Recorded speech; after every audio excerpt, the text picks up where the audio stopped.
Okay, yeah. Hello, everyone from Bhutan. I'm Kezang, working at the Center for Educational Research and Development at the Paro College of Education, Royal University of Bhutan. So I would like to take this opportunity to wish everyone a happy Bhutanese New Year from Bhutan here. So I would like to welcome my co-host, Dolma, who is based in Hawaii, Dr. Craig and Megan, the panelists, and all the participants from around the world to this first series of webinar that we are organizing as a part of the pre-ISfTE seminar, which is going to take place in Bhutan in June. Now, for those of you who do not understand this, ISfTE stands for International Society for Teacher Education, and this is a society which organizes annual seminar around the world. So this year we are hosting this seminar in Bhutan. And the theme for this year's seminar is Transformative Education Post-COVID-19 Pandemic, from Self-Healing to Social Transformation. We were thinking that this pre-seminar webinars will help us connect people and try and understand the nature of the seminar, and we deliberate on some important topics that will be further deliberated during the on-site face-to-face seminar, which is going to take place in Bhutan from 11th to 16th of June this year. So we have already started receiving a good number of abstracts from interested people from around the world. At the moment, we have received from about 15 different countries, abstracts from 15 different countries. So we are really looking forward to good interaction during the online, during the face-to-face seminar in Bhutan. So with this pre-seminar webinars, we are thinking at we're looking at discussing some important educational topics that we could further deliberate during the face-to-face seminar in Bhutan. We are really looking forward to this series of webinars. Today we are having first in the series of webinars. So we have two panelists, which of course Dolma will introduce in a minute. So I would like to thank everyone for joining us today, and we look forward to the remaining seminars, webinars that we are going to organize in the month of March, and also one in May, just before the June on-campus, on-site seminar. In case if any of our audience have not yet submitted your abstracts, and if you're looking at, if you're really interested to join this, we still have some time. Please prepare your abstract and submit to us. We have online website where you can send us the abstract for this seminar. So with this brief introduction, maybe I will hand over the floor to my co-host, Dolma, who is based in Hawaii. Thank you very much.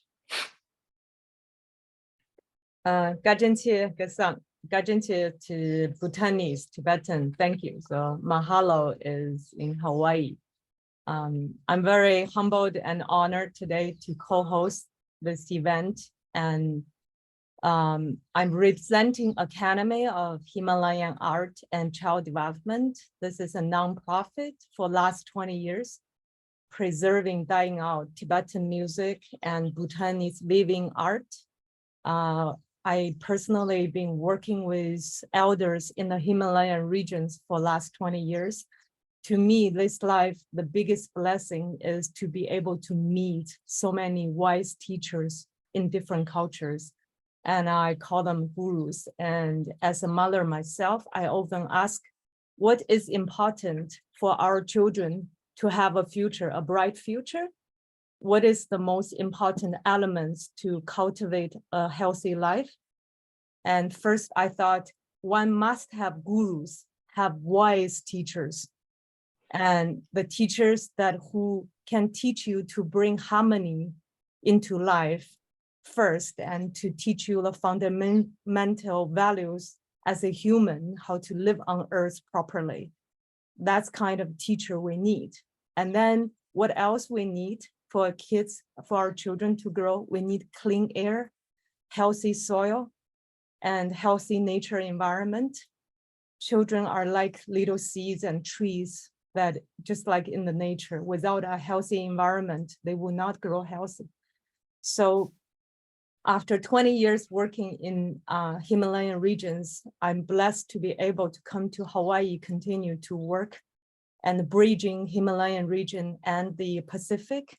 And 5 years ago, and on top of that blessing, right after I came to Hawaii, I met the most brilliant people on this island, and two of them are, they are my mentors and teachers in many ways, and Kahu Kalani and Dr. Elizabeth Satori. And today, the topic is very crucial. So Asian futures.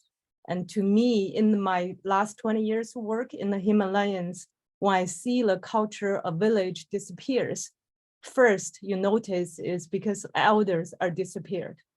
And so I often say in Tibet and in Bhutan, if a civilization don't respect their own elders and ancestors, there's no future for this civilization. So for our kikis, for our children to grow up, in the Chinese traditional culture, the number one thing is to teach the children to respect, show respect and love their grandparents. That's number one rule. Number two rule is to respect their own parents. And so like the intergeneration knowledge is very important to every culture.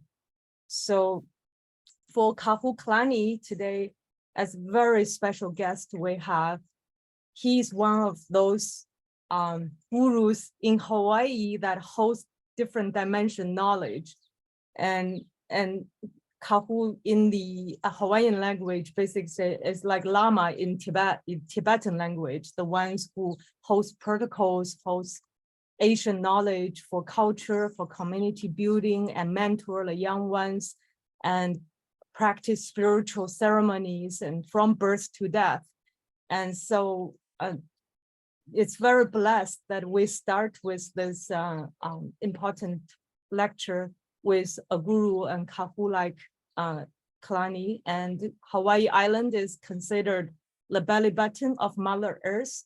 Itself, the location is very special. And we're talking about future generations education, I think, is closely related to our health of our Mother Earth. So it has multiple auspicious meaning and blessing today, and to have him on board. And then our second speaker, Dr. Elizabeth, and she's another amazing living,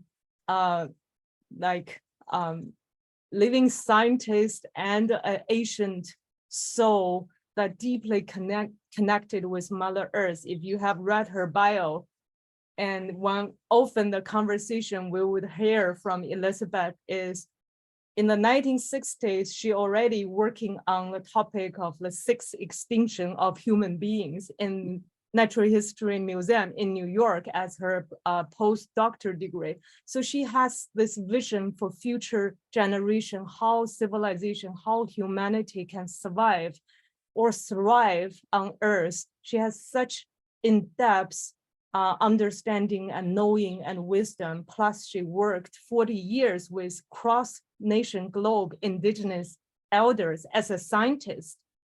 And she always, in her bio, she says she is, so passionate in her 80s and still co-creating a better world with different age, different community groups on Earth, and a better world in this huge stormy crisis rising world. So I think for all of us who are on the Zoom today with him, it's a blessing to be able to hear what they could share with us on this auspicious day. The first day of the Bhutanese New Year basically is a different dimension that we're connecting into. So I'm very humbled and honored and to have you both on, and thank you so much for joining us. And we do have a few very interesting questions or critical questions for all the parents, for all the educators globally, actually need to think about it when we talk about education. So our first questions, as I mentioned, the civilization without respecting, connecting with elders basically has no future. So as elders, you two are, and holding so many spaces for so many dimensions, how are you handling the fast changes or the stormy waving society change in our society? And what is your view of the importance of the indigenous culture to the world development? And yeah, so this is a question I think matters to all the elders, to all the community buildings, to all the grandparents we have. So maybe Elizabeth can start. Aloha, aloha from Hawaii, as is Kalani. And Happy New Year to all of you in Bhutan and wherever else you're celebrating it today. I have been following Bhutan's happiness economy from its very inception, because I was close friends with Hazel Henderson, whose quality of life indicators became the inspiration for the gross national happiness measuring way of seeing that it's really working in an economy. So with that, I want to answer the question. I am an evolution biologist, and that means that I track the story of the living Earth over the past 4 billion years. And I like to say I am a deep pastist in order to be a good futurist. If we can understand where we've come from, it's more easy to see where we might possibly go from here. And the most important discovery I made as an evolution biologist was that there is a maturation cycle in nature. Over 4 billion years, it has repeated itself over and over again, in which a youthful, expansive, and competitive and creative phase gives way to a mature, cooperative, stable phase, just as each human goes through that feisty teenage and then becomes a good citizen, right? That's our goal, at least. And so to see this in nature makes it more easy to understand why these huge changes are happening when our global dominator culture is going through exactly this transition from the youthful, expansive, competitive phase to the mature cooperative phase. So this is why, you know, I teach economics and politics from nature. When you see your own body's politics, your own body's economic system, you see a mature system.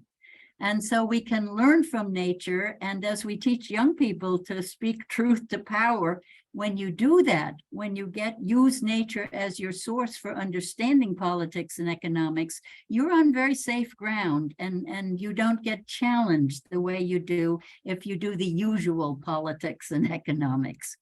So that's been very important for me to see that way and to see exactly how we can live better.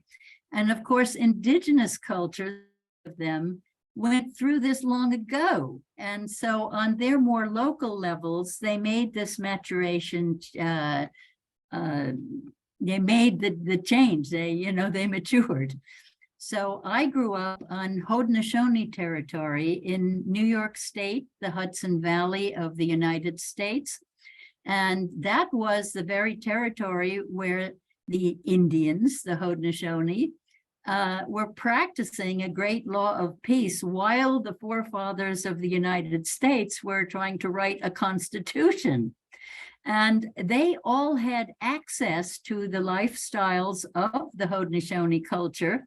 And even the very earliest women who were fighting for rights, for women, did so because they were so inspired by seeing women who were free, who were equals with men in a culture where rape was unknown, where there was no concept of rights because there was so much mutual respect across generations and genders and all that.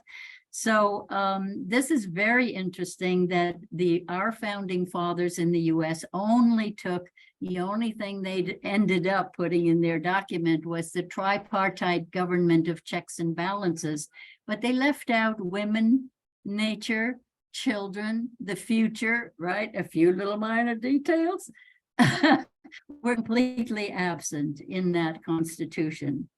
And so we're only now, discovering, I went from that Haudenosaunee culture territory where the Hudson River mud is still between my toes at 87. As a great grandmother, I am in Hawaii now, where we have another indigenous culture that Kalani will talk more about, that matured long ago. So I don't know how our timing is. Somebody was going to ring a bell after 4 minutes. Are we doing that? So that I don't want to talk over my time here. Let me just leave it at that and over to Kalani. Thank you, Elizabeth. I don't know if you can hear me. I hope so. Yeah, so thanks for that. That was a lot. And so I'm not going to cover that same territory. I'm like, wow, okay. I do want to start off by saying that first question is actually two questions. What's up with that? Right? Truth to power. Okay, so the first part of the question seems to be, how do we as elders handle the fast changes? Well, me as an elder, I like to stay abreast of the technology and get comfortable with using these various forms of technology that allow us to move between those worlds pretty comfortably, as you can see with the technology headset on. So it's not just that I know my ancient culture and was raised by my grandparents and understand the songs and the stories. I know everything about your culture of modernity too. It's interesting when the culture of modernity comes knocking at the village door because one of us doesn't understand the other. So that's how we keep up with technology, is we just keep up with the world and the universe and everything, just because we're the quote unquote indigenous people, which brings me to part two of that question, about indigenous and the importance of indigenous culture to world development. Wow. So I work on a lot of different indigenous culture councils and advisory groups and on. My particular personal perspective, and that's the only thing I can ever talk about, because I can't even tell my wife what we're having for dinner tonight. That's how much personal power I have in the world, right? So when I come to the party and I'm thinking about this indigeneity, indigenosity that seems to be, pervading the conversation, I think, who on the planet is not indigenous? Right? Aren't we all from the earth, right? Isn't our grandmother moon, our grandfather sun? Don't we all feel the relationship to the things? So maybe that's just a way we get to identify people who are extractive and consumptive and competitive versus the people who are deeply respectful, relational, reciprocal. And maybe it's a question of, are we transactional or are we relational? Right? Do we understand the place that we hold in the order of all things? We may not be able to fix these problems, but we can heal them if we try.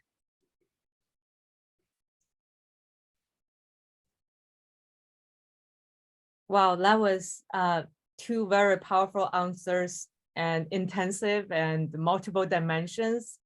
And before we go on, and we thought maybe if there's any questions from our audience, and you can just put your questions in the Q&A box, or even just unmute yourself and ask the question.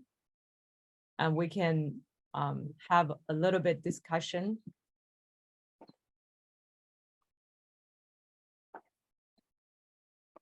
Do we have any questions?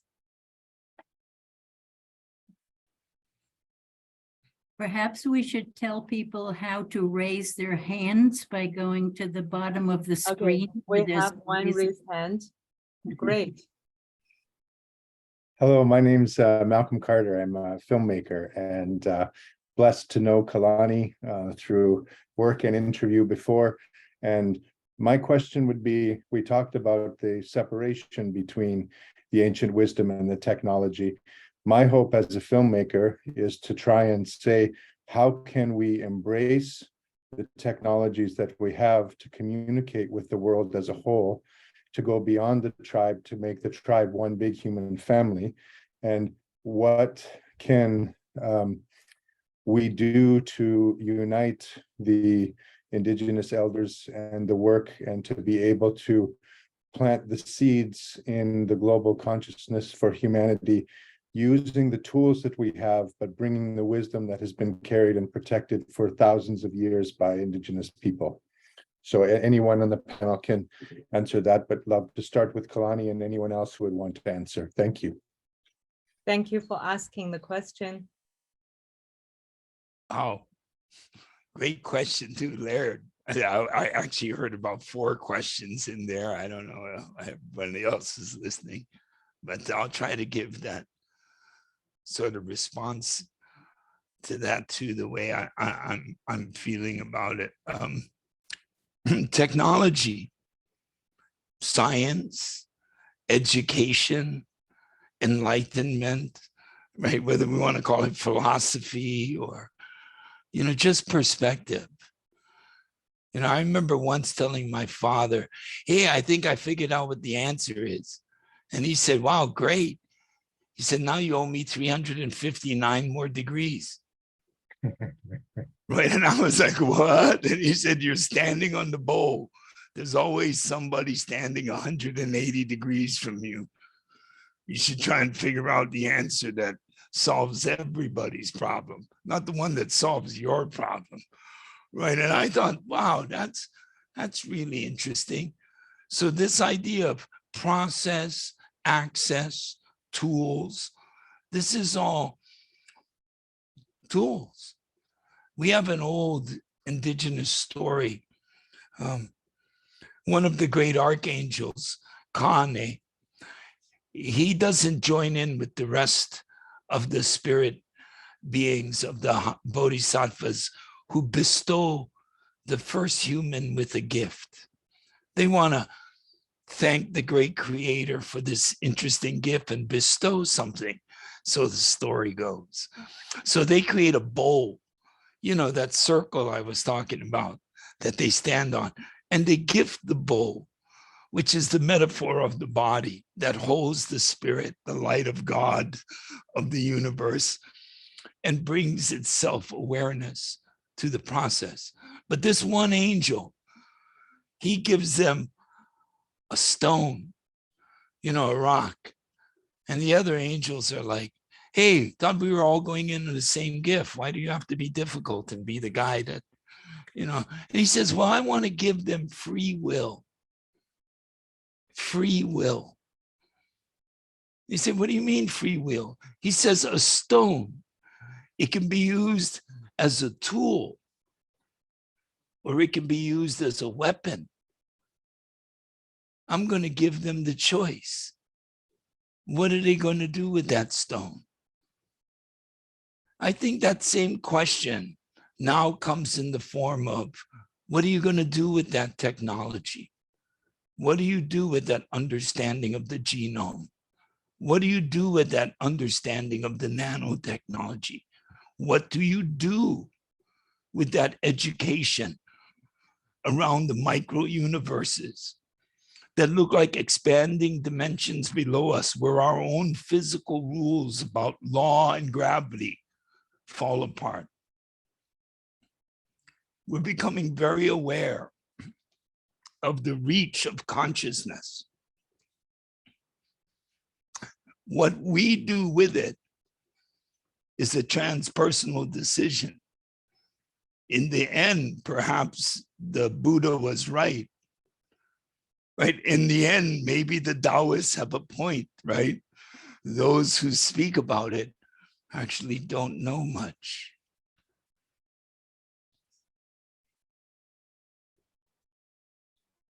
All right, thank you so much, Kalani, for giving the answer by leaving a deeper question to contemplate for everyone. And, you know, I was taught by my gurus in the Himalayas, if you don't ask the right question, you never get the right answer and lead to the right direction. So I think you strike up a very important question. What do we do with our consciousness? That's the ultimate dimension to dive into, learn, to cultivate. And maybe Elizabeth also would like give some contribution to the question, because she knows technology and she has been using technology for balancing and nurturing the world in a different way. So let's hear what Elizabeth. Mahalo. Yes, technology is, of course, a very big deal in our current world. And some of the best uses of technology, in the sense that the question was asked, of course, is exactly what we're doing right now here, by using the capabilities of the internet to talk with each other about how to make a better world. And I suspect that you, the filmmaker, are doing the very best things possible to use technology in a positive way. On a very practical level, I believe that the internet is vulnerable. It is vulnerable to hacking of all kinds. It is vulnerable to climate change because of sub-ocean cables and all kinds of things like that. It is vulnerable because it can be so misused, the technology. And so we have, I think, a limited time for being able to use technology in positive ways to reach people all over the world, to share our stories about how to make a better world. There are so many good experiments happening in the world already, and we can talk more about some of those later. But when you get too dependent on the technology, when a generation of young people is growing up with their faces in a phone, and I saw a young woman just recently say, who had been driven almost to death by gradual anorexia, for which she was getting love, as she saw it, points, likes, in a situation where actually the young people are completely exploited by the technology capabilities, because the big companies are selling their behavior, keeping them clicking, monitoring everything, knowing their personalities, knowing how to steer them on particular paths. And I want to talk more during this webinar about that, so that young people become aware of their enslavement to a corporatocracy as they use these iPhones for such purposes. And I hope we can steer them to better use of the technology. It will not go into the long-term future. The long-term future, we're going to be growing our own food, and the phones are going to rust at our sides as we do that. Not me personally, but I'm a great grandma, I'm 87, but I know my children and grandchildren and great-grandchildren will be living that world. Thank you so much, Elizabeth. That's very inspiring and hopeful. So we have another question. Do you want to do this first? Yeah, that the second question was about self-healing and healing others. Maybe we can answer that a little bit later after more questions, because it's all related. So our second important and everyone cares questions for our two elders here is, what are your advice to our children and youth who are living in such a challenging time? Because this is, all our educators' concern, especially after the pandemic time, when children had to be at home. The parents all went crazy, don't know how to spend time with their kids anymore, and the teachers were not able to communicate and work with children properly either. So the anxiety level, stress level even caused many damage for the children, both children and parents, increased dramatically in last 3 years. So this is, and with what's coming up after that, and with technology, all these disconnections the children, youth are having. And so as elders, if to your own grandkids, and what advice you would give the children, what they should know or learn to at least establish a healthy and life and a basic well-being to move on. Yeah. Well, I would say the first thing I would advise young people to try to really understand the big picture of what is going on in your world. Yes. Through that maturation cycle, which you recognize as becoming teenagers and then growing up, that you're allowed a certain freedom to compete and know it all as a teenager, but then you're also expected, just as your cells stop reproducing and making you bigger and bigger, that economy has to now stabilize at the same size once you've grown your full height. And so to understand what is happening when the old world of the youthful world, which expanded into this corporatocracy, it is literally currently in the world ruled by the corporations. Now, some history about a Second World War, and Mussolini, one of the great dictators in Italy, along with Hitler, he defined fascism as the alliance between corporations and governments to rewrite the rules of the land in their favor. This definition of fascism absolutely fits now the corporatocracy that the world is largely living under. Your behavior is, on the past couple of years especially, has allowed huge corporations such as Amazon, Google, Microsoft, to expand, to get very, very wealthy, as they had you all cooped up in your rooms, not talking to each other, but being only on your electronic devices. They became very, very wealthy during that time by now shipping you everything across the globe in boxes from Amazon and things like that. If you're aware that that is the last gasp of the youthful mode of a global economy, and that what all of us here are interested in is, how do we move into that mature mode where we respect each other, where we respect nature, where we love and respect each other, where we build caring and sharing societies. Perhaps the best thing to come out of COVID was elevating caregivers to heroic status, and finding out that when we locked up the humans, nature cleaned up the skies and the waters rather quickly. So we know what to do, but we must be aware that we're in this transition time, and that each of us, each of you, has a garden of beliefs that constitute your worldview, your understanding of how things are in this universe, and what is your relationship to the rest of nature, to all other people and all other beings, and to the angels and whatever, everything. once you have that sense that you have a worldview, you can ask, where did I get these ideas, these plants in my garden? Which one came from my parents? Which one came from my fellow students in school? Which ones came from a religious authority?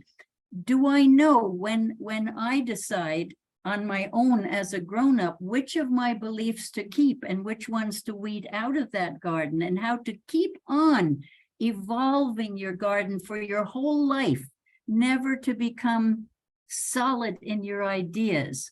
So right now, many of you, those of you living in Bhutan, are probably very torn as young people between a glamorous world out there seen through your iPhone and what's happening in your world, where some of it looks rather old-fashioned to you. You're not sure you want to live there. Maybe you even think of moving away somewhere.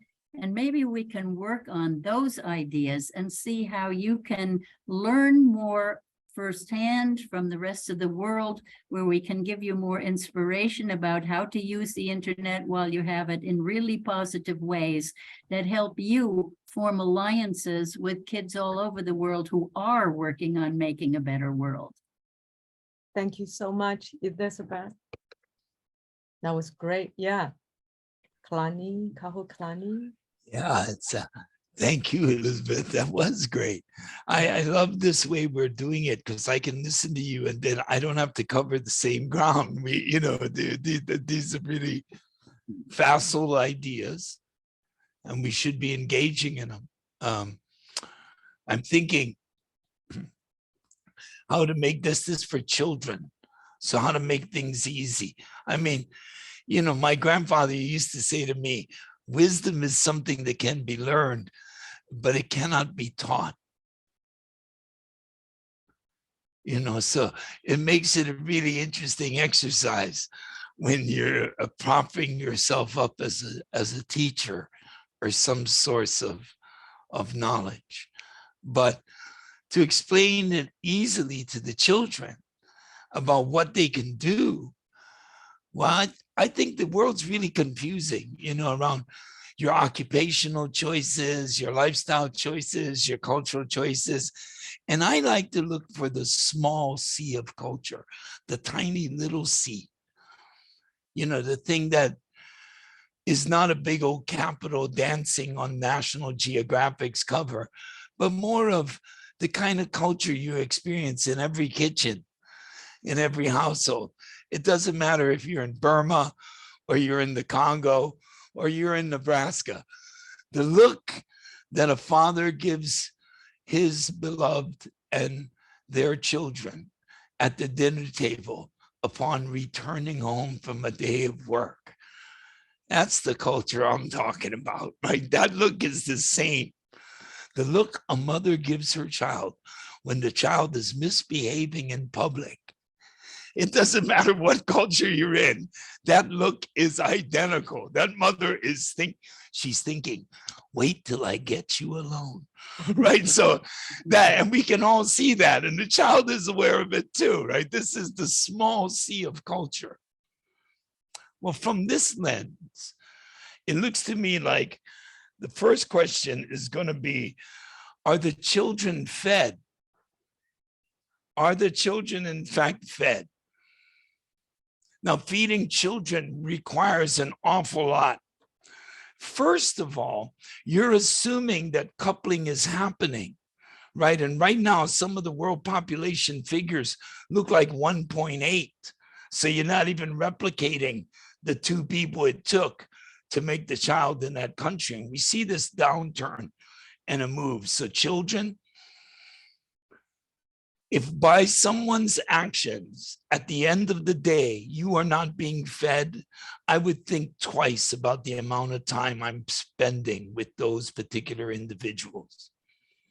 And children don't eat just food. There's a lot more going on in our society.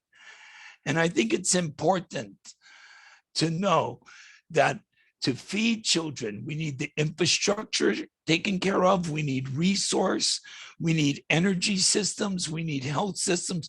So this simple question is more than just a a flippant statement. I want to make this statement for the children so that they understand what they're looking at and what to focus on. Food is going to be a reality, and your ability to create your own food is going to be an important component of your future existence. Secondly, are the old people comfortable? And I'm not talking about getting by. I'm talking about being comfortable. That means we have a society that is planning for diminishing capacity. If you have a society that's accommodating that, then you have a society that values wisdom over knowledge, over data. So this is an important component. And number three, and the most important, are the women unafraid? Are the women unafraid? When you're sitting at the dinner table and you look up into your mother's eyes, or your sisters, or your grandmothers, or your daughters, or the next door neighbor, are the women unafraid? Normally, the women in society take care of the first two things, and they do it naturally. They do it because there's a natural calling to it. So if that's not happening to support your society, young people, if you look around and there's problems, if you see an imbalance, what will you do? What will you do?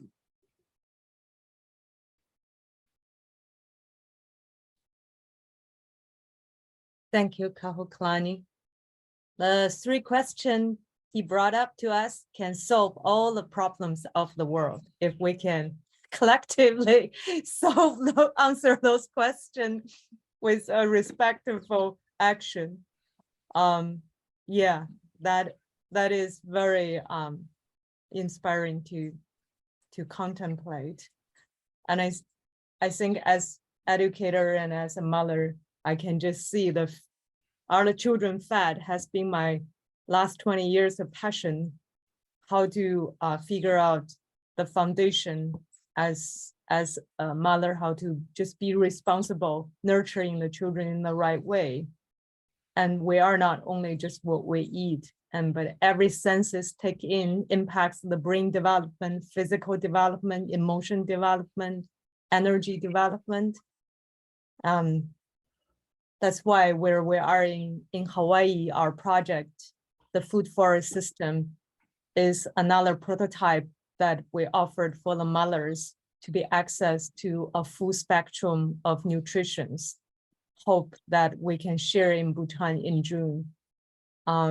Do we have any questions from our audience today about now what the two elders has shared with us related to advice to the children and youth?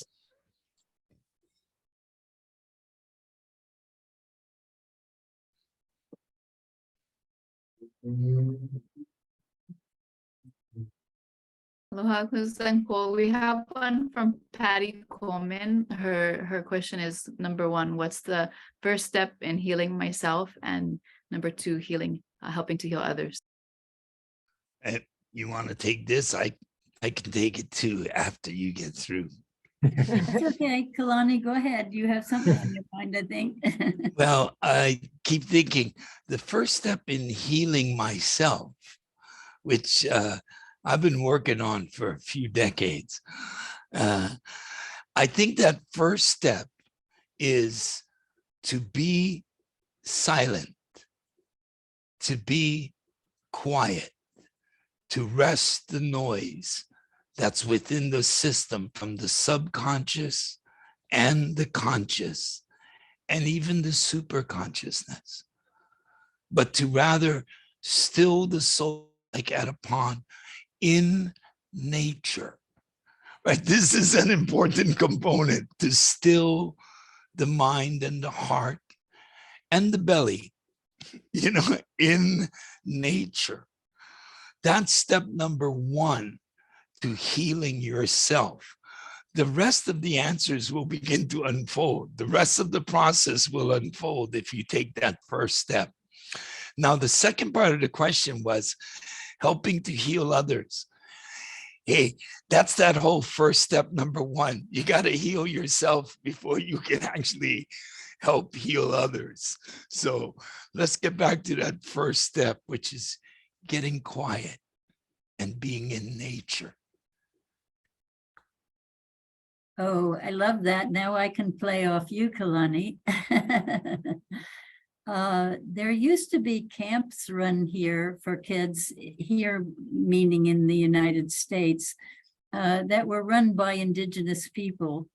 And some of the kinds of things that they did with the young people were to dig a shallow pit that you can lie in. And if there are leaves around, cover yourself over with the leaves so that you have just your face under the trees somewhere in the forest available to perceive, right? And then lie there on the forest floor, listening, watching. What do you see? What do you hear? Get out of yourself, out of your mental chatter, because now you've become a part of the forest. And to young people, I would say, cultivate your natural birthright of being able to commune rather than communicate.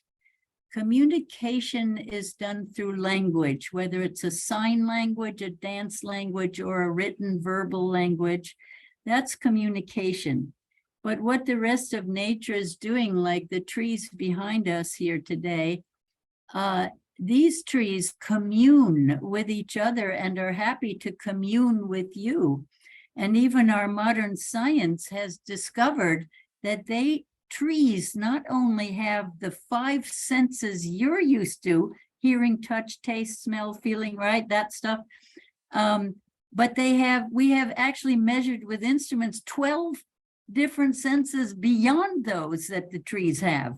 So there are true elders, and that's why I think it's really important to choose a tree friend somewhere, a tree that's been allowed to grow up in nature, and go and hug it, sit with it, talk to it, listen to it quietly. I have had trees do me enormous favors by asking them to use their telepathic system around the world to protect somebody, to prevent another tree from being cut.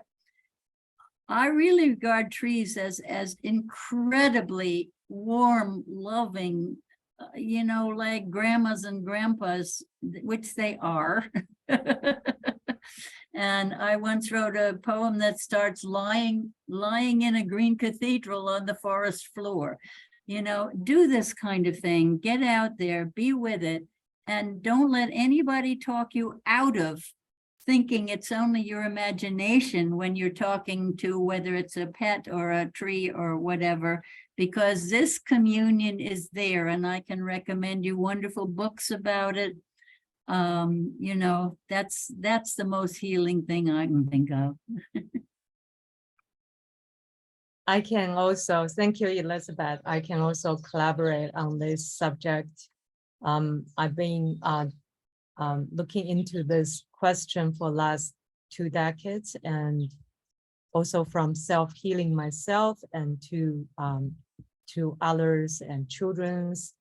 In 2015, UNESCO did a quite intensive research across Asia Pacific on child development education system and well-being of the children in Asia Pacific. Bhutan was one of those countries, and Hong Kong was in it, and Korea and many other regions. So the result came, they summarized in 3 points. They called it 3 disconnections regarding to the mental disease that youth and children are having, like depression and all kinds of names they name the children nowadays. It's because of self-disconnection. So the self-disconnection basically tells that kids has no in touch with their own body, mind, and soul. And they beside this physical body they don't know how to work with their emotions and their energies and their spirits. And that caused a lot of mental disease of the youth nowadays. And the second is disconnect with family and the community. That caused youth problems, social problems between youth and even societies, like school kids also. And that is because the fast growth, screen time, computer games, less time in nature, less children playing time together outdoor. And all the kids are like on their cell phones and pads. So that caused a disconnection. Parents are not spending proper time, game time, story time, family dinner time with children either, and community activities all replaced by movies. So traditional ceremonies, celebrations are all replaced by concerts, or you name it, the modern things. So the third one, disconnection, which is causing the humanity suffering, which is the disconnection with nature. And there is a very famous book written by a British doctor, The Last Child in the Woods. Basically identified all the challenges from children to youth to basically adults. Humanity are suffering is because we human forgot or disconnected how to live with nature in a more sacred, holistic way. So because of these three disconnections, and that was brought out, and after UNESCO and my mentor, Dr. To, who was the director for the Gross National Happiness Center in Bhutan for 6 years.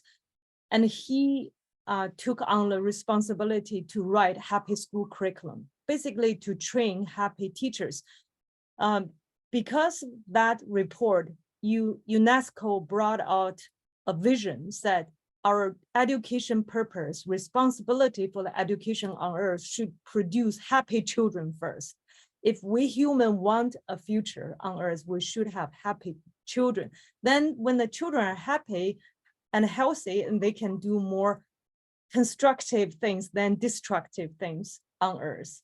So that's how the Happy School Teachers Training Program was developed. It's based on UNESCO. So the self-healing actually is the first foundation for the three disconnection, is to reconnect with oneself.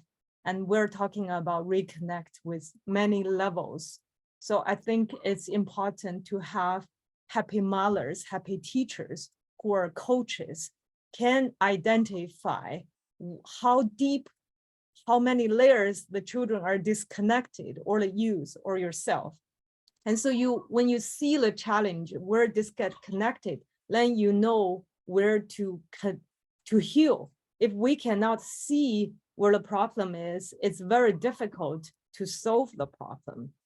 And that's my personal experience. So to identify, to do deep observation, the starting point is silence. That's absolutely, I share the vision with Kalani.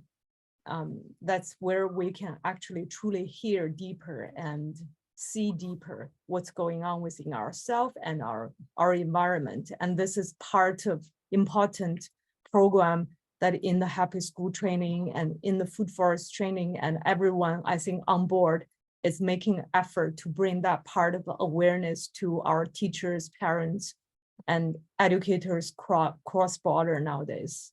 Yeah, I hope this answered Patty's question. Yeah, thank you. So do we have more questions, or shall we move on next?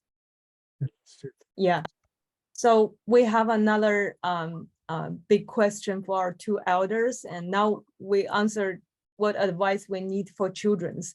And now, what advice would you like to give to the parents and the teachers who are struggling to nurture our children nowadays? And we've had conversation with different educators in our network. You know, parenting and educating children nowadays are become more and more challenging. And so we would love to hear from you and hear some wisdom. Thank you. Well, on this question, I'm going to really speak from personal experience. I am at 87, a great-grandmother of 6 children that range up to 14 years old. And so I have a lot of kids behind me. And I want to say first to parents, know who your children are. Keep up with their lives. Understand what I call the big picture view of the world. Understand that we're in this transition period where an old world is collapsing because it is unsustainable, which means cannot last. You don't have to bring it down. It's doing that on its own accord. But you have to understand what it's doing to us in trying to hold on to itself in order to see what's allowable in this world for you to build the better world. And I would say work in partnership with your kids. If you really know what their worldview is, what they're seeing, see through their eyes, walk in their moccasins, as the indigenous people would say, then you have a better chance of building partnerships with them in ways that don't undermine your authority, but help you to manage their lives. What you should want, your goal is to keep your kids completely open and honest with you. And you can only do that if they know that you will always have their back. If they get into trouble, you will help them to negotiate whatever that problem is. They will help you to negotiate it with them together in partnerships. I used to, when I had a teenage son, and it was pretty hard making rules for a teenage boy that was bigger than you are, I got him together with his single mom and me and the 2 boys to set the rules for them, so for how they're, when they had to be home and what the limits of their behavior could be and stuff. And I discovered in that process that they made stricter rules for themselves than we parents were going to make. They took it seriously because we trusted them. We got them to understand that you have to have limits in your life in order to function, that if everything is wide open and you can do anything you want, things don't work too well. So I would say, keep your kids in partnership in that way so that they will respect you more if you can help them to negotiate this world as it really is and to keep them constantly interchanging with you in that way. Make them your allies, be allies to them, understand the changes in their worldview as they get older, and see the Bhutan experiment in the global context, how very important it is. Make sure that your kids take real pride in this experiment when the whole world is kind of going to pot in many ways, and you have one real experiment in trying to build a better life for everyone. So make them proud of that. But also look into ways that if they really want to leave, if they want to see that big world out there, find ways to ally with the education system to work on some exchange programs, year abroad programs, but choose them wisely so that those kids are going into the homes of people in America, wherever, where the people are there working on a better world, so that they get that perspective from a different culture and can more easily see what the problems with that culture are, not just what the goodies are. So I'll stop there. Kalani? That was pretty awesome. Good stop, good question. This is really something. What can the parents do in this whole intergenerational connectivity? I used to start off these leadership conferences and these little events that we'd get invited to by saying, you can't fake community. You know, it can't be done. You got to do it for real. So in that spirit, let me show you something. I just wanted to reiterate that this is a 10 by 25 foot plot and that every single family dwelling in Honolulu could have something just like this. This is my This daughter. little section has a lot of endemic plants. She's There's working the on a food la'i, forest the that's right ala, outside the my house. pau back there. There's a little ohia tree that's waiting to go in the ground, and the uala and the olena right here in the corner.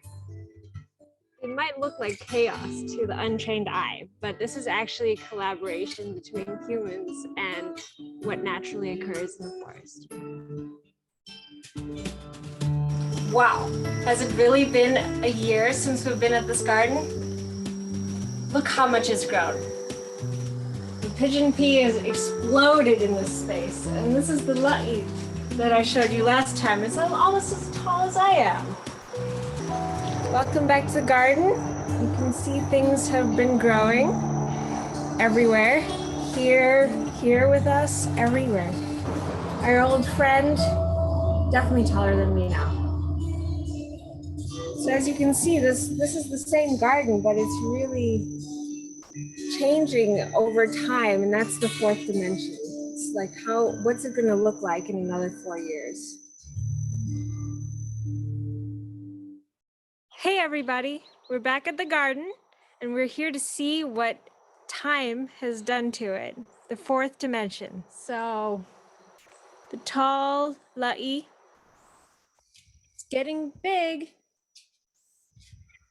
And back over here, my little Apu is with me.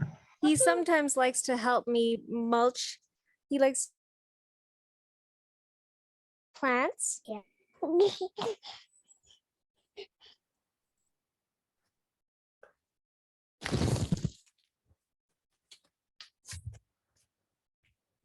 We're here in the 10 by 25 foot garden again. Who and me. We're gonna dig up the olena soon and powder it for our cooking and cut back all the pigeon peas. Yeah. What's over there? So as you can see, it's one of these things that actually requires time. There's a distance, there's a relationship. It's going on for 7, 8 years, right? It's an investment in the intergenerational transfer of knowledge and awareness. And you will note that that little baby was working in the garden from the time he was in vivo, in the uterus. You know, I'm not waiting till they're born to start the lessons. Moms and dads, you shouldn't wait to have that long-term relationship. What I wanted to demonstrate is how that mother has her baby with her as she's doing her work, as she's building the relationship with nature. That baby is perfectly comfortable out in the garden every day deeply in relationship with nature, not staring at some iPad in the corner of a room somewhere. Thank you very much.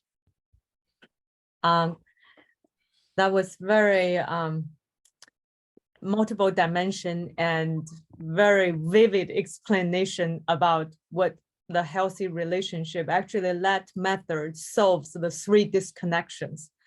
When you have a garden like that, you connect with yourself and you can connect with others by sharing foods. And then you connect with nature in a very holistic way, and you connect with your younger generation in a loving, nurture way. That's what is happening in Hawaii and many regions in Pacific. We're blessed that we have the beautiful weather and beautiful land, allow people who are aware how to work with nature to make such lifestyle. But Bhutan is also very blessed. I'm talking about Asian tree. In Bhutan's constitution, over 70% land has to be forest. So the king was very wise, the 4th king, and he made it into constitution. So they have plenty of good energy. It just depends on the future of Bhutanese young generation, how they want to regenerate certain parts of their land and bring abundance to themselves. We do have a question from our audience. I can read it out loud. What are some specific ideas as a global community? Can we navigate through economic institutionalism as a minority in the sense of practical ways to provide our future families? Specifically, being able to provide for basic needs such as food, shelter, and medical care. I'm also curious from a historian pattern, what has been observed from a sovereign perspective. How do you navigate a culture in another culture? And from an international perspective, what are some efforts that have proved effective? Thank you for the question. It's from Kevin. I'll go. Please. Okay, so yeah, that's why I wanted to show that particular film. When you talk about real ideas on the ground, that 10 by 25 food forest, an actual forest that is growing food, root crops, mid-range crops, tree foods, and medicines for a family is located directly at the house, at the homestead. That food forest in the tropical regions could be placed in every house and becomes emergency food for the household for a period of 4 to 7 days in the event of a natural disaster, enabling resources to come to bear in time. In the interim, what it does is it creates that relationality between the mother, the child, the family, the food resources, and nature. What's critical about that is you're returning authority to the household, to the mother.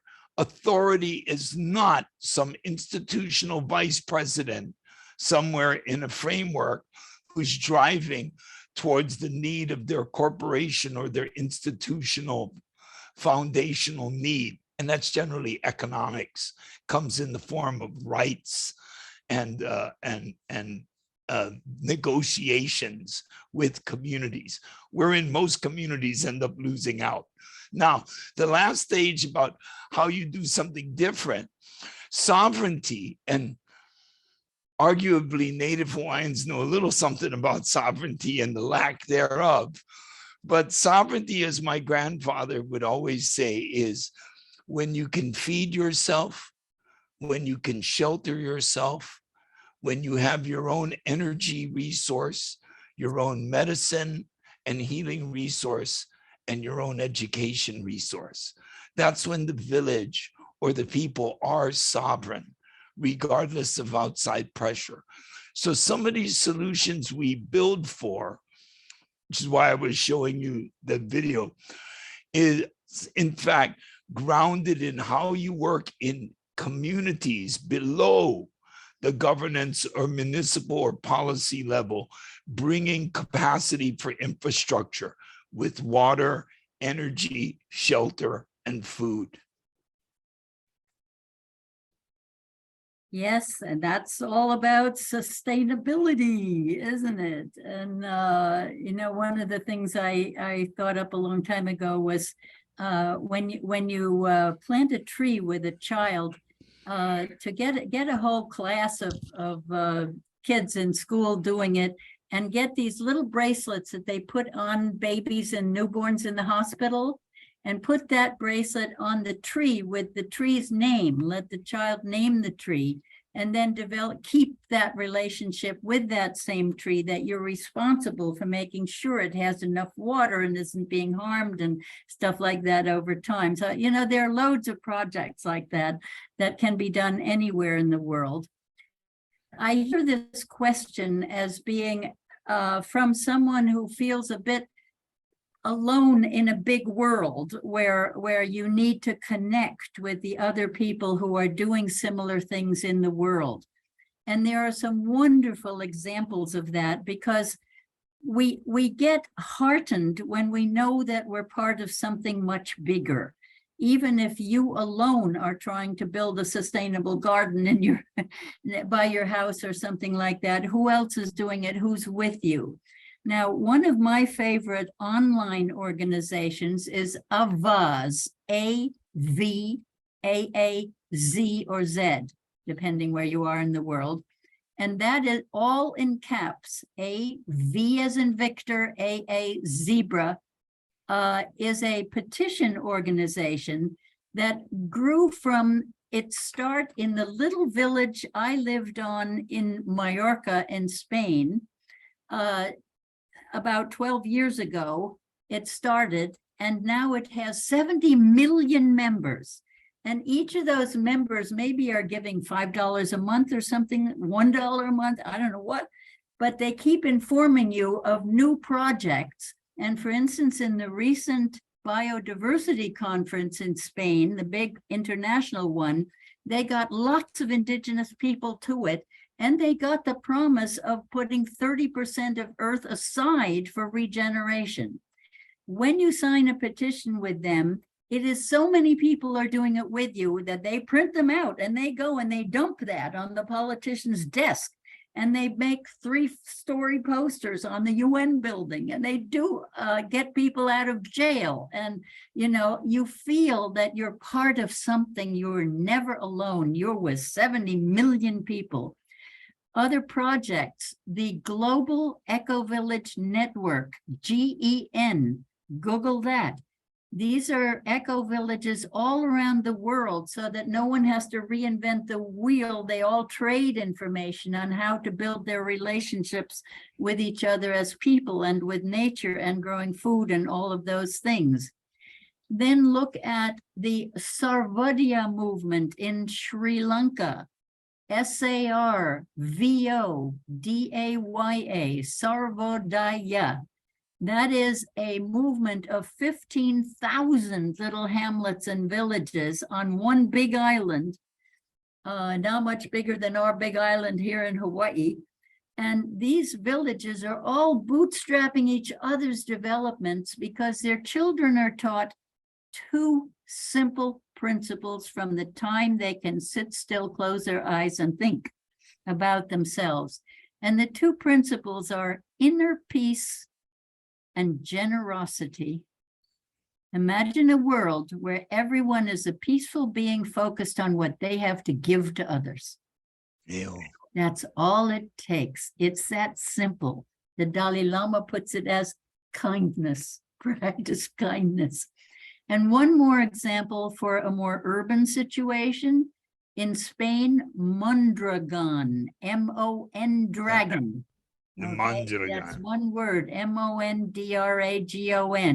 This is a Catholic priest more than 40 years ago, went around to bars or wherever young people were hanging out and said, what if we want to build a society that's not capitalist and not communist, but based on loving human relationships? How would you do it?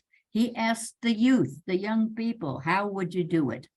And they put this into place.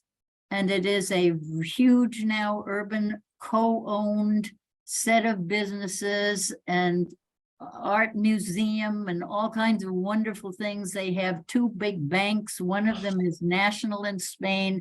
They survived the 2008 recession way better than the rest of the country because people are caring for each other. One of the first agreements they made is no one should earn more than 6 times the lowest salary. Okay, that's a spread. The owner or the boss of the CEO, they're all co-owners, but the CEO can make 6 times what the janitor does maybe or something. That is not a spread like what we have in our big world today where the big guys are earning thousands of times more than the smallest paid laborers. So we have such examples all around the world. We can communicate with them, use this internet to its best advantages while you still have it, in preparation for a time when you will have to live from your food forests, from your gardens, taking care of each other and caring and sharing communities. Many people now are trying to move into such eco-villages, finding places in the world that are high and dry and not down on the beach where it's going to flood out and things. But in the long run, the earth is in a dance trying to save itself, and no one place will be permanently safe. There's no one escape hatch. We will probably have to go back to being nomadic humans the way we were during the 10 or 12 ice ages humans have survived, where we had to move up and down with the ice and the new fertile ground when it receded. Because 40 years ago, when I met James Lovelock, the author of the Gaia Hypothesis, he said, Elizabeth, pray for another ice age. We're due for one, but it looks like we may be tipping the earth into a hot age. Humans have never dealt with one. It will be harder. So that is what we have done now. We have tilted it in that direction. We have given her that fever, and she has to take care of herself, and we will be bottlenecked. Humanity will be dramatically reduced in numbers. Don't worry about overpopulation, people. Yeah. Energy is going to happen all by itself. Just as the old world is going to crumble, we have to focus on being with each other while we can connect. Don't forget to practice the internet along with the internet. What I talked about before, the communion. Indigenous people knew how to commune with indigenous people on the other side of the planet a long time ago. So you can stay in touch if you know you're a body, mind, spirit. You're playing that whole keyboard of vibrations, and you have the capacity from this physical body to reach to the highest spiritual levels of the universe, to commune with each other, but it takes practice. And it's like, I learned about this from a wonderful book called Kinship with All Life, written by J. Allen Boone, who learned it from a dog. And the dog, it's a lovely story. I won't tell it now because of time constraints, but he discovered once he had this bridge going between the dog and himself, they could have hours of deep philosophical conversations in a day, not as man and dog talking to each other in language, but as the universe talking us to each other, as he put it. This is communion. So that is what I call the internet instead of the internet practice. Thank you so much, Elizabeth.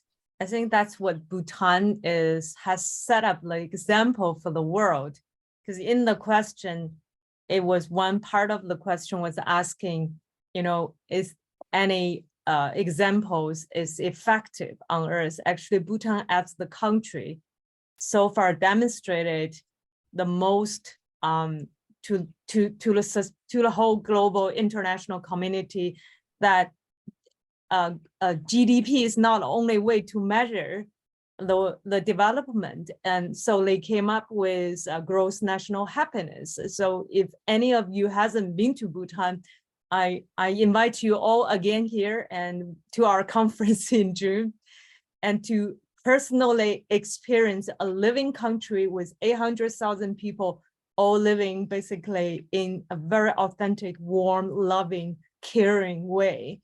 And the king, the government, the kingdom, and the government, both system and their religion system, three parents are taking care of their citizens, make sure everyone is taken care. So in Bhutan, during the pandemic, when people were locked down, their people worry about their street dogs and cats. So the king sent out his army and to feed the dogs and cats on the street when people cannot go down their apartments or get out their house in the village. That's how compassionate they're about.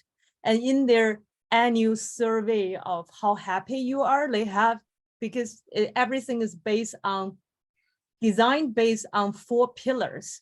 So this is a living country, from top of the government decision on national level project to community in the village.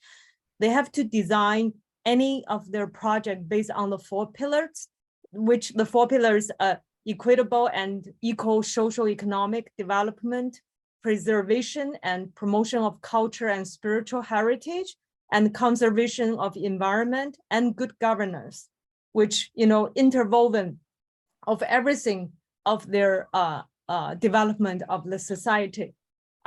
I remember I was just so amazed to read their survey of each villagers across the country. In their survey, they have over 100 questions, I mean, but on the well-being level, they would ask you how many times you have dinner with your family a week, and how many times you walk around the monastery, because in Bhutan, you know, people would take their leisurely time to walk around the stupas and the monastery as part of the cultivating their own well-being and spiritual well-being. So that is even counted in. And another question, if you get in trouble, how many people in the village will come to support you? And I was reading that, I said, who live in the city in New York, Shanghai, Beijing, or, you know, anywhere, even Honolulu? I don't know who can answer those. You know, when you get in trouble, how many of your community members come support you? And that is a question for us to answer, because that is how we design our fundamental personal life and family life and community life. And if you have a country from top down, it's carrying everyone's life in such way, I think the society will be different. But I do believe individual transformation can impact social transformation, because we made up the society. And that's why this conference is called From Self-Healing to Social Transformation. I think if we raise up our awareness, consciousness, start restructure our personal life in a more balanced way, holistic way, connect with ourselves, our family, community, and nature in a more holistic way. And when connect with each other, the community will be transformed. And then the region will be transformed, the island, the society. It takes time, but it could be very fast as well. So thank you for answering that question. We do have one last question. So what is, both of you think, how important is to the indigenous culture, or the wisdom from our ancestors, grandparents, the elders from our communities are playing in our current education system or home education setup, community education? What importance, what role it plays? If we don't have it, you know, what a human would look like? Well, you know, one of the things that was done in China when I was there in 1973 was to make a lot of use of the grandparents in schools, to bring the grandparents into the schools to talk about the old culture, what it had been like before the revolution. And that's exactly the kind of situation that we're in the world today. We've been talking about the unsustainability of the big corporatocracy and how it is crumbling because it's unsustainable. And so we have the grandparents today watched that being built. They watched a time, you know, when we got rid of the robber barons and then they came back in, and how was that done in the economy, that it went back to a very highly exploitative economy. So bringing those grandparents into the schools to tell their stories to the children, or getting the children out to interview the oldest people in the culture and to write down their stories and share them with each other, to videotape them, you know, to get on record what people knew about why this is not the best possible world. and you know, that would help you to take their wisdom, because they can also probably figure out some of what are the solutions, and they have ideas about these things. So use the old people in a way that is, again, an alliance between the old and the young, where the young are are honoring them by taping them, by videotaping them, and telling their stories to the young people. Thank you. Who's back? Yeah, you know, those ethnobiographical studies, we've been doing them in indigenous communities. I think my first contract was 1975, roll out to Molokai, interview elders, build up a library. You know, they say sometimes when an elder dies, the library is burned, right? It's like you lose so much information. But that was item number 2 on the first list, right? Are the elders comfortable? The truth is, though, the rubber has to hit the road. And what I mean by that is my grandfather used to say, when's the best time to plant a tree? And the answer was 10 years ago. The next best time is right now. Right. So, and it would really build this consequential thinking into place. So it goes like this. My grandfather used to say to me, you're only cooking breakfast, boy. And you hope that the people you're cooking breakfast for, because you don't get to eat breakfast, the people you're cooking breakfast for, you hope will make a good lunch for the next group. And the real truth is, son, that the real answer is the after dinner drinks. And that's some ways away. So I said to my grandfather, well, that doesn't seem very fair. And he said, what are you complaining about? I only got to bring the eggs in the kitchen door.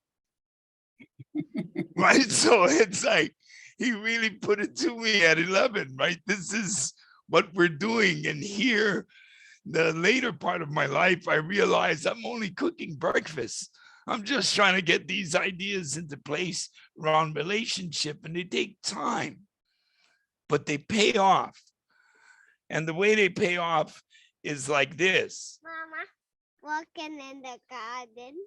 And what are you growing? Daikon. Daikon? Mm-hmm. Ooh. What were we eating earlier? Potatoes. Potatoes? Uh-huh. What else? What did you plant recently? Garlic. Garlic? Ooh.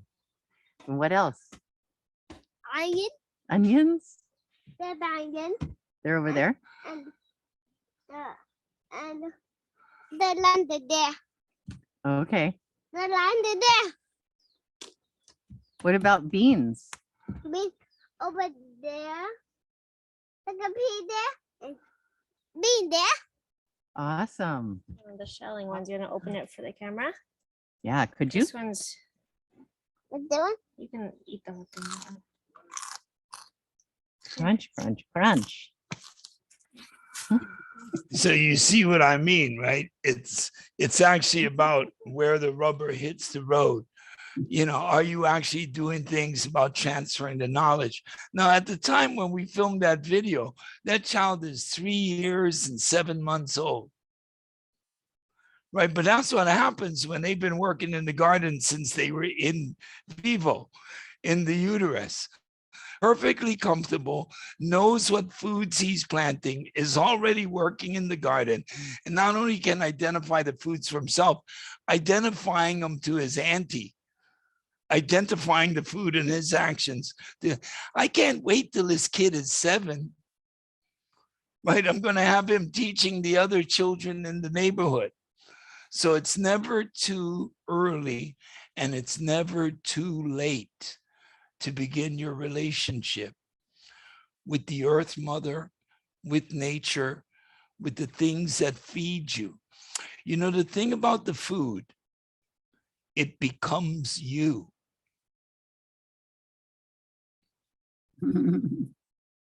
Thank you very much for your brilliant answer, multidimensional. Do we have any question from the audience about our last questions?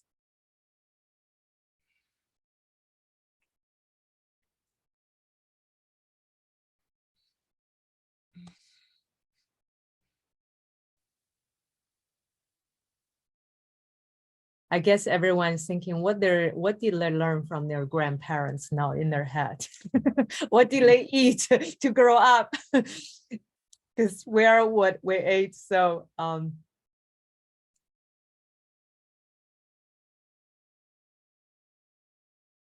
I think we could go to the last question. yeah. So the last question, what would it? And as regards the education system, which was in that last question, really, isn't it based on the Prussian model that got exported to Lancashire in England? And isn't that closer to a prison system? And don't we just drop our children off so that we can work the parents in the field for this corporate world? And shouldn't we actually look at revising the entire system? And I think that's what I was trying to recommend. Education should be from womb to tomb. The first attendee in school should be the mother who finds out she's pregnant. And she should begin her classes by learning about prenatal care and everything that she's going to need to do to be a parent. So 3 years later, 4 years later, when it's time for kindergarten, the child's already been going to school for 4 years with mom and learning home economics and gardening and everything else, as we just demonstrated through those films. So homeschooling has a part to play in it, but it's home authority. It's more like returning the authority to mom at the kitchen table and not some amorphous institution that goes after insurance liabilities and then washes its hands after the 14-year-old commits suicide because they did nothing about the bullying. Not meaning to bring up current events, but you know, that's what America is wrestling with today. So our education system is failing. Education systems from Western world, from the culture of modernity, have always failed. I don't know why we consider institutions like Oxford and Cambridge to be the repository of subject matter experts. In all honesty, they've been wrong about biology and plate tectonics for the last 800 plus years. So why are they the experts? Right? In fact, most of these major institutions have been wrong about everything. We've been rewriting science the last 10 years. And so when you're faced with that and that awareness, I don't know why we continue to support this institutional perspective.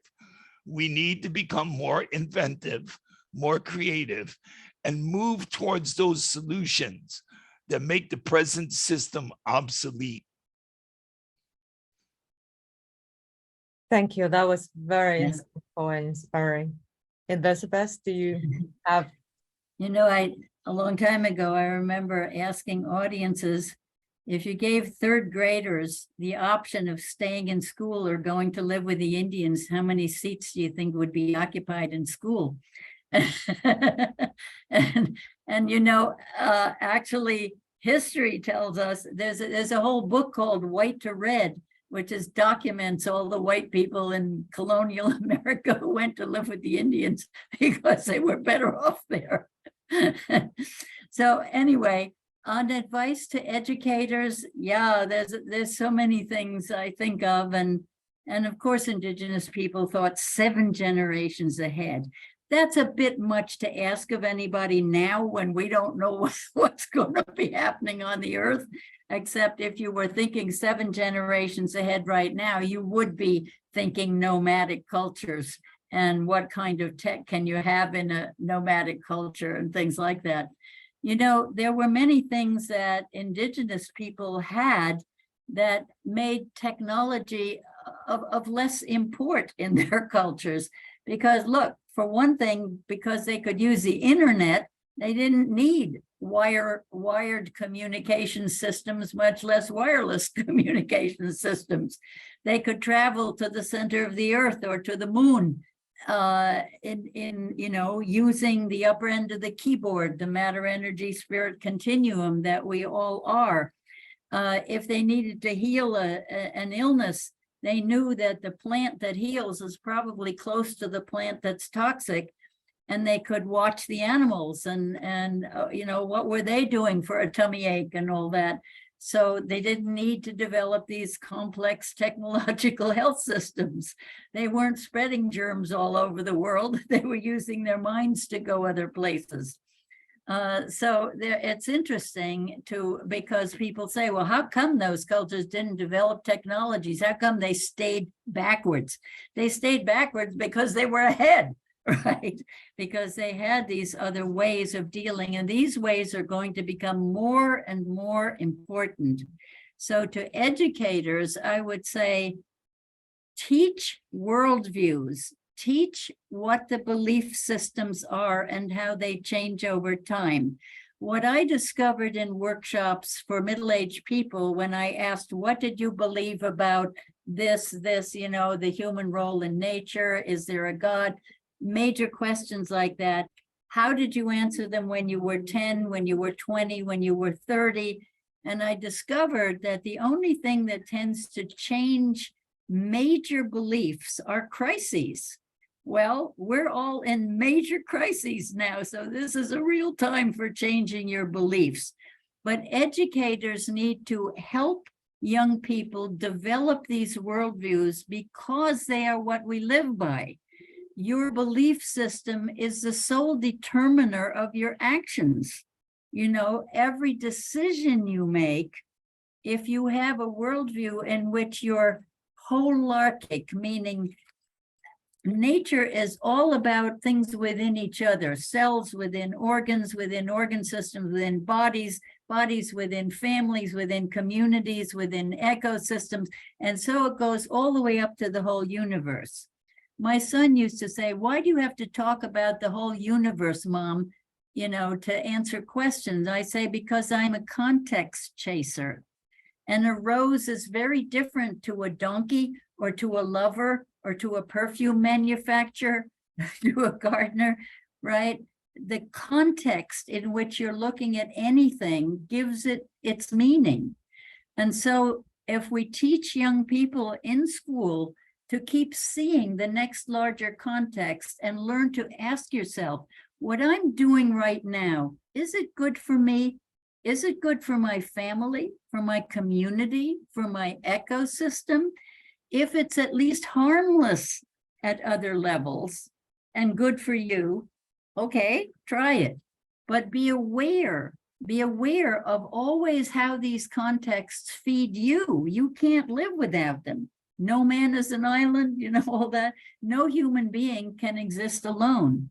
I recently heard a story about a young kid who got lost in the woods of the country Colombia when she was a child. She actually lived for 4 years on her own in the forest with monkeys, right? And then came back to civilization. She had to have the monkeys to make sure she stayed alive. You are not an island by yourself. You are necessarily part of your family and community and utterly dependent on their well-being. So get out of selfish. Understand the difference between self-interest and selfishness. Every cell in your body has to meet its self-interest. It has to get food. It has to get energy. But it is also in that holarchy with the other cells, with the organ system. And if extra resources are going to an injured part of the body, the other cells don't squawk about it because they know that the whole body has to be healthy for them to be healthy. And when cells get selfish, what is it we call that? Cancer. When the cells stop negotiating with the other levels of community, then and only care about proliferating themselves, that's a cancer. And so we cannot behave that way. We have to understand why community is so important, why we want to move from who can make the most money or get the most votes as the most beautiful dancer on TikTok or whatever, you know, to how am I supporting my community so that it will keep supporting me. And so there are many things we can do for in the schools to really teach this global transition. in Bhutan to let the kids know how important this experiment is and why that happiness economy experiment must not be allowed to die, why the young people have to be tapped to make it more and more interesting, more and more alive and thriving, right? More and more fun to be part of. That's the challenge. Can we do that? Can we help them use the internet in the best ways, connecting with the other people, making that better world, and just think in terms of how can we continue to be this wonderful role model for everybody else, right? That's a great way to be proud. And that kind of pride is a good thing, not a bad thing, because you know that it's for the well-being of everybody. So when you feel like you're down in a deep hole and you don't know what to do, I say, lift your mind up high. You know, who hasn't had fun on a Hawaiian beach, you know, during a dull lecture at school or something? You know, we can move our consciousness, right? So we can move up above this human drama and look at it like a drama. Look for its eddies and its currents and its swells, and think of something you love doing that would be part of making that better world, because not everybody is a poet, not everybody's a gardener or a cook or a computer repairman or whatever, you know, whatever your passion is in life can be part of making that better world. And the future comes about by living it now, by eating what you think people should eat in the future, by treating people the way you think they should be treating each other. That is how the future comes about, because we're all co-creators in it. And we want to love doing what we're doing. We don't want to, oh, I have to do this, I have to do that. No, find the passion that you have in you and cultivate that passion in a way that serves your community. And it will come back to you, and you will become an attractor for others, because they'll say, oh, how come he's having so much fun, or she's having so much fun? I want to go do that, right? So keep up your good humor. Keep up your caring and sharing community building, any way that makes your own heart sing. And whenever you're discouraged, just keep lifting yourself up again, saying it's just a drama playing out here. And I'm going to take a big breath and go down and be part of it in my best, most positive way. That was so uplifting. You just created a field of bliss and rise up everyone. I feel our subject today is Asian future, and listening to you both, that we could travel back to times and different dimensions. And in my own case, I'm just contemplating, it is so important to understand individuality connection with the whole network. Our conference in Bhutan in June has many subjects that encouraging international educator communities. There's one is world citizen. We're talking about the Hawaiian culture has so much teaching about living together as a village. Because I remember Kuma Ramsey said, you know, we don't share common ground. English has such terminologies, you know, don't deliver messages effectively. We share common breath. We share common air. That's for true, because the atmosphere circulates again, and everyone has breathed in everyone's air breath so many times. And the earth is a village. You don't like each other, you can move from this state to that state. When one day we don't, when we destroy the earth, which planet we can move together? No way. So when we talk about what education's role is about in the coming time, in this transition time for the earth, for humanity, and how we can build a beautiful future that we all want to live in, and is every moment now what we do matters. And we need to paint that beautiful future together with our children. Because many times when we adults talk about, educators talk about future, we never consult what the future wants. Actually, our young kids, we don't truly understand the needs of child. And then we paint a future. And then when they start growing, they don't want to walk the same path as you are. And then that's where conflicts comes. And so for us adults to create a livable environment, a nurturing environment for our children, I think is very important subject we all should reflect, and we all should strive to think, to connect, and to make it happen. So there possibly there is a future for us to imagine together. And we have a few more minutes. And is there any question from our audience? You're encouraged, invited to ask anything related to education, any subject the two elders has shared with us.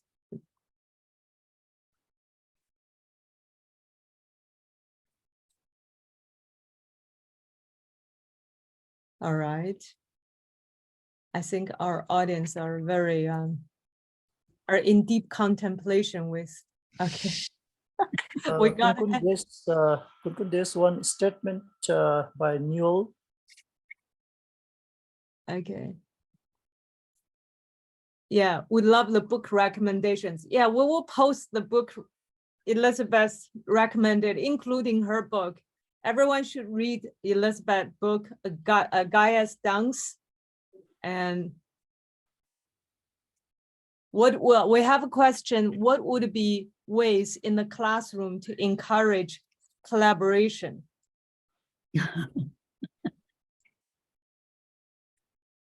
All you have to do is Google encourage collaboration in the classroom, and you'll probably find all kinds of games and things, you know, that foster it. I mean, a lot of the games will be about making people interdependent, you know, so that you depend on someone to hold you up when you're leaning backwards or whatever, you know. They're blindfolding and bumping into each other. There are 1,000 games for building collaboration in the classroom. You'll find them.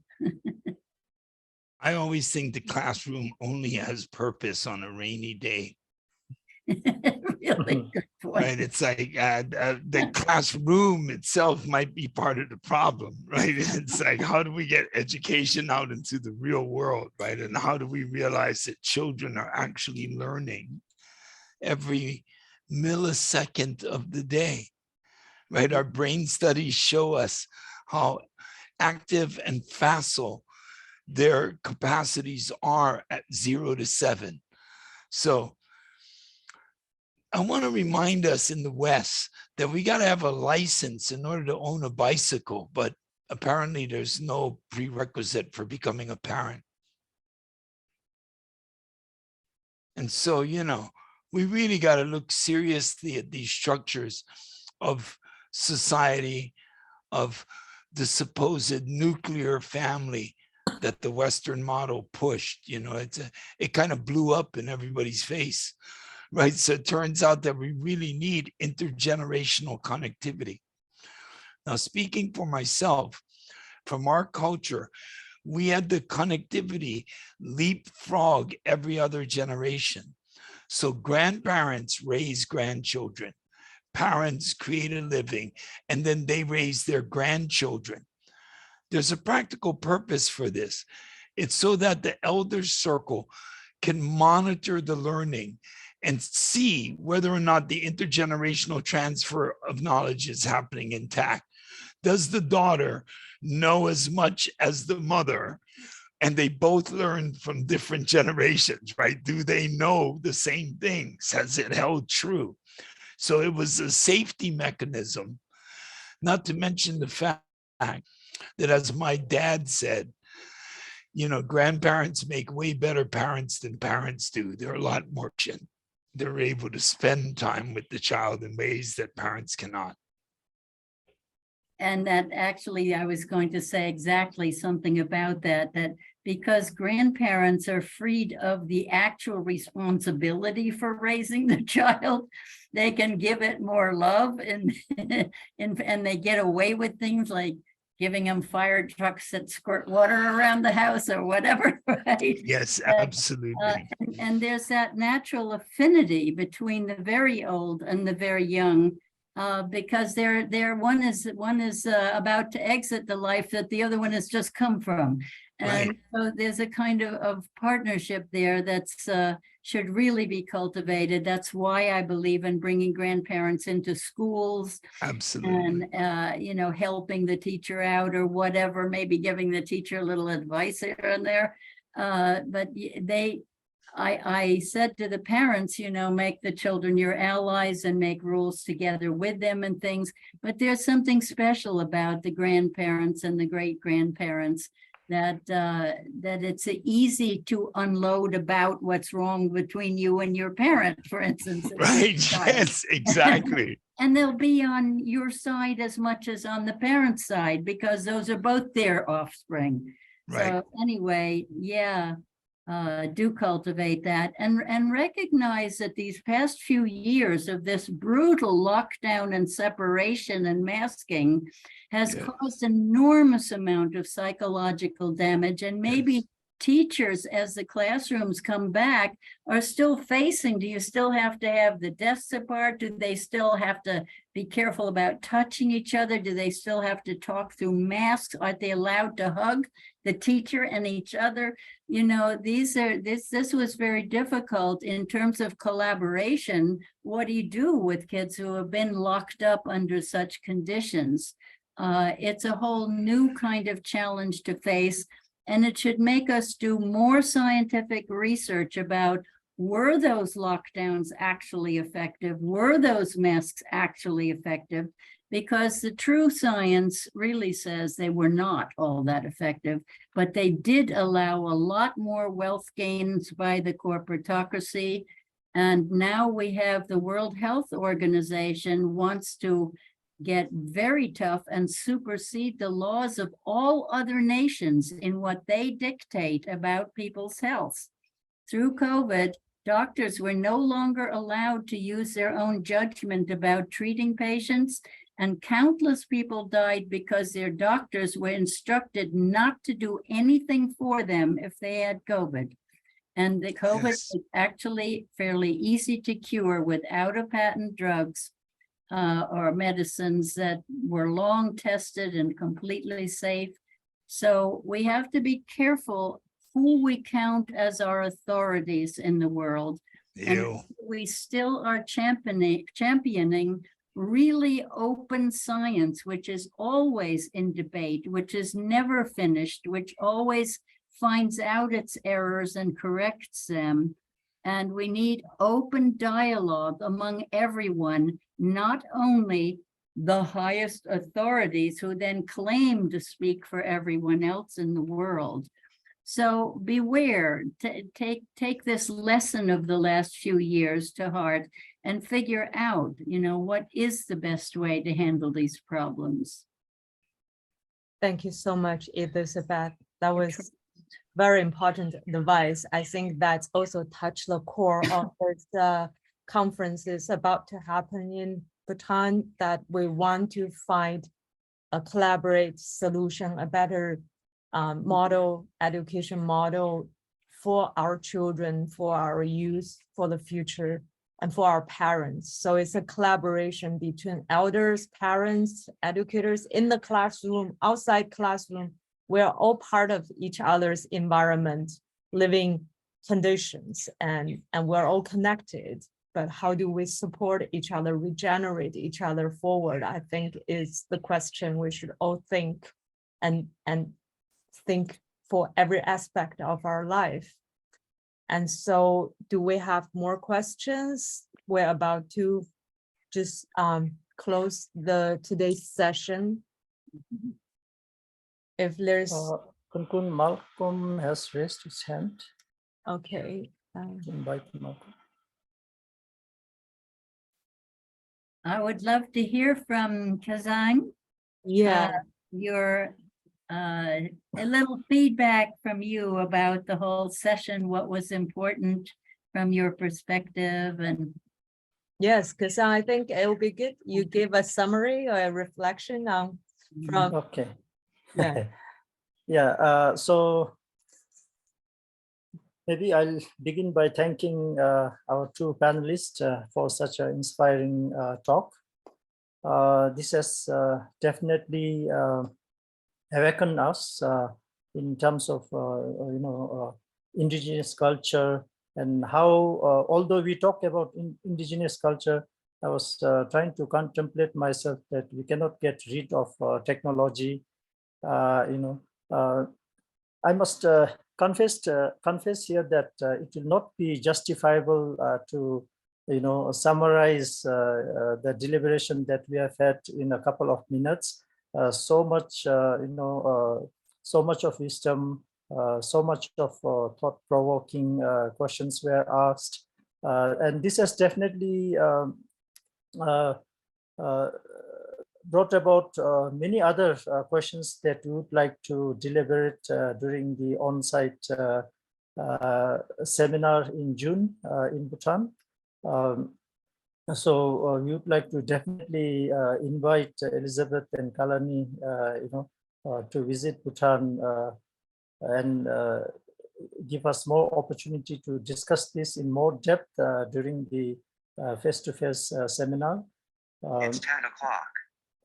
So one of the things that I was realizing as I was listening to your talk was, although we talk about indigenous culture, technology is something that we cannot get rid of. And even a small landlocked nation like Bhutan, there is so much of, over the last few years, there has been a rampant development of technology. And this has, in fact, created a widening gap between parents and children. Over the last few years, I have been observing that parents are not able to understand children. And on the other hand, children are not able to understand their parents. So this has created a whole lot of issue that we are looking at, solutions to address this, but we haven't found one yet. So such deliberations are really helpful. I have learned a lot personally today listening to our two panel members.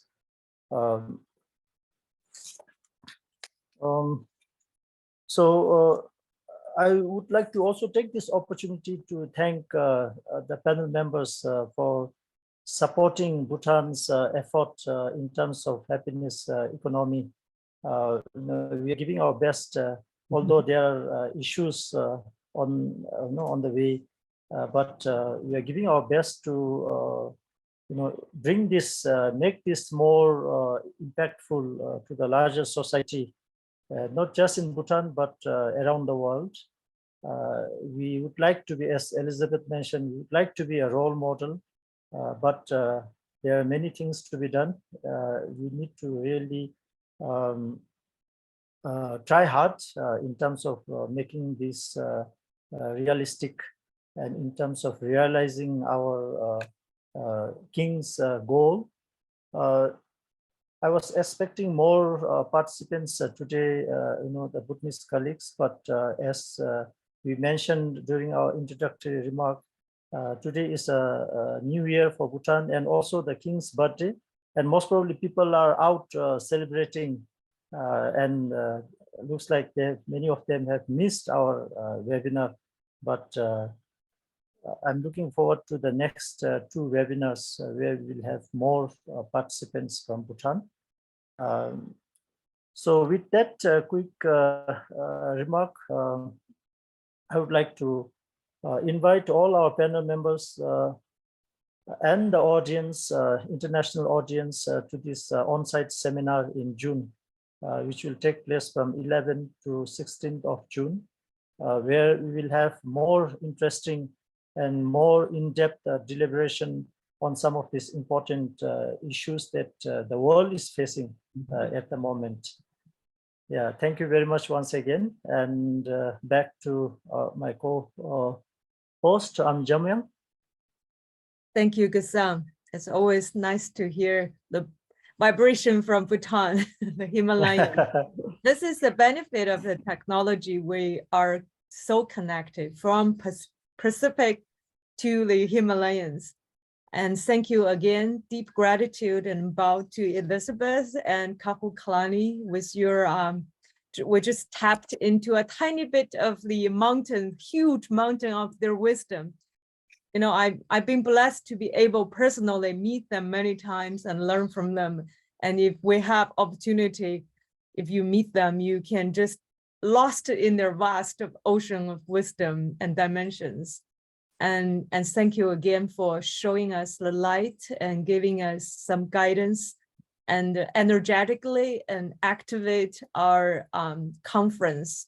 And this is very auspicious. And I also want to share with everyone on March 22nd will be our next seminar, and it will be Happy School, G&H in Education, given by Dr. Toll, which everyone would have an in-depth understanding what Bhutan can share with the world. Dr. Toll will give a really good model. A successful model has been experimented in many regions. And in that content, you would maybe even resonate more what Elizabeth and Kaku Kalani talked about, how can we incorporate our elders' wisdom and their dear being with us in our system, and in a very detailed guidance. So we will keep everyone informed, but as today, I think we had a very successful seminar, and thank you for everyone who are with us today and physically and spiritually. Thank you very much. And I wish everyone a good day, good evening, good afternoon, and Happy New Year again, Gesang. Thank you. I'll see you soon again. Yeah.